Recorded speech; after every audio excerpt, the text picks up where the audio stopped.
بلکہ وہ تمام کائنات کا رب ہے۔ سورۃ الفاتحہ اٹھائیں تو وہاں ارشاد ہوتا ہے الحمدللہ رب العالمین، تمام خوبیاں اللہ کے لیے جو تمام جہانوں کا پالنے والا ہے۔ وہاں رب المسلمین نہیں کہا کہ صرف وہ اہل اسلام کا رب ہے، وہ تمام جہانوں کا رب ہے، پوری کائنات کا رب ہے۔ ہر شخص کو اس کی ضرورت کے مطابق باہم پہنچا رہا ہے، جو اسے مانتا اسے بھی دیتا ہے، جو نہیں مانتا اسے بھی دیتا۔ کبھی ایسا نہیں ہوا کہ اس کے حضور کو سجدہ ریز نہ ہوتا ہو اور اس نے اس کے رزق کے دروازے بند کر دیے، سورج کو حکم دیا ہو اس کے گھر میں روشنی نہ بھیجنا، یہ میرے نافرمانوں کا گھر ہے۔ یہ اس کی ربوبیت ہے جس کا عموم پوری انسانیت کو فیض دے رہا ہے۔ آنے والا موسم ماہ سیام رمضان المبارک، یہ ہماری زندگی کے اندر یہ نور داخل کرتا ہے کہ میرا اللہ دیکھ، کڑکتی دھوپ، برستی گرمی، زبان کانٹا، ہونٹ خشک، گلا خشک، دروازہ مکفل، ٹھنڈا پانی دستیاب، لیکن ایک گھونٹ بھی حلق سے نیچے نہیں اتارتے کہ میرا اللہ دیکھ رہا ہے۔ وضو کرتے بھی احتیاط کرتے ہیں کہ میرا اللہ مجھے دیکھ رہا ہے۔ کرتے ہیں کہ نہیں کرتے؟ یہ نور ملتا ہے کہ نہیں ملتا؟ اس کو پھر جذب کر لینا چاہیے تاکہ یہ زندگی میں چھا جائے، کیونکہ جو رمضان میں دیکھتا ہے وہ غیر رمضان میں بھی دیکھتا ہے۔ اور پھر پانی نہیں پیتے کہ اللہ دیکھ رہا ہے، کھانا نہیں کھاتے اللہ دیکھ رہا ہے، لیکن جب آنکھ بھٹکتی ہے تو اس وقت اللہ نہیں دیکھتا، جب خیال بیٹھتا ہے تو اس وقت اللہ نہیں دیکھتا۔ رشوت میز کے اوپر سے لے رہے ہو یا نیچے سے لے رہے ہو تب نہیں اللہ دیکھ رہا ہوتا، اللہ صرف کھانے اور پینے کو دیکھ رہا ہوتا ہے۔ یہ جو ایک نور آیا ہے اس کو جذب کر لے، پوری زندگی میں پھیلا لے۔ تو اسی لیے رمضان تقوی بانٹتا ہے، روزہ تقوی بانٹتا ہے، زندگی میں نور اور روشنیاں بھر دیتا ہے۔ اقبال نے کہا تھا حب دولت تلف می سازت زکات، زکات حب دولت کو زائل کرتی ہے، جب اللہ کی راہ میں لٹاؤ گے تو اس سے کم بھی نہیں ہوگا۔ میرے حضور نے 3 چیزیں قسم کر کے کہی۔ حضرت ابو کبشہ الانماری رضی اللہ تعالیٰ عنہ سے مروی ہے، میرے حضور نے ارشاد فرمایا اگر کوئی شخص کسی کو معاف کر دیتا ہے تو اس کی عزت کم نہیں ہوگی، میں محمد اللہ کی قسم اٹھاتا ہوں۔ دوسری بات میرے حضور نے فرمائی کہ جو شخص مانگنے لگ جاتا ہے، سوال کا دروازہ کھول لیتا ہے، اللہ اس کے لیے محتاجی کا دروازہ کھول دیتا ہے، اس کی کبھی کمی پوری نہیں ہوتی۔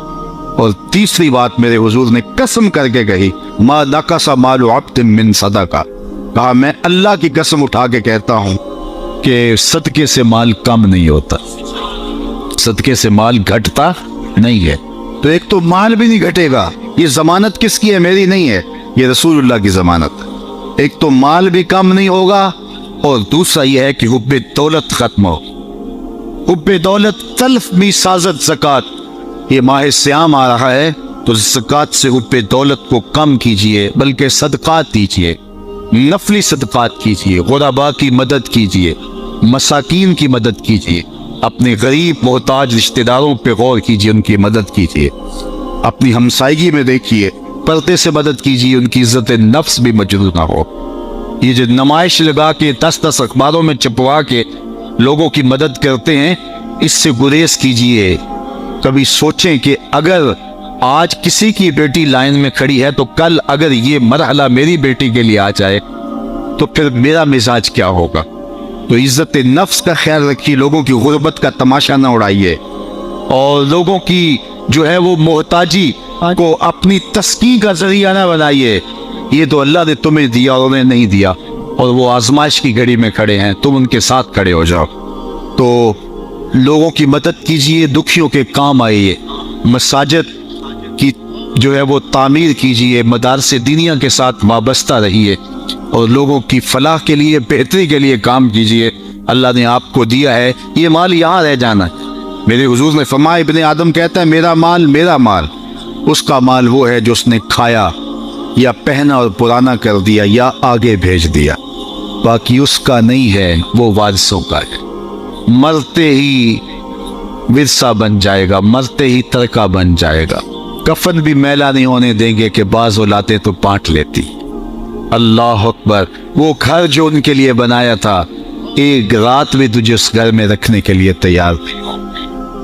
آج تیرا نام چھن گیا، آج کوئی یہ نہیں کہتا کہ پیچھے سے مانگے اور حاضر اس چودھری صاحب کے، حاضر اس میت کے۔ آج تو ڈیڈ باڈی بن گیا، آج تو میت بن گیا۔ آج خان صاحب، ملک صاحب، چودھری صاحب، پیر صاحب، مفتی صاحب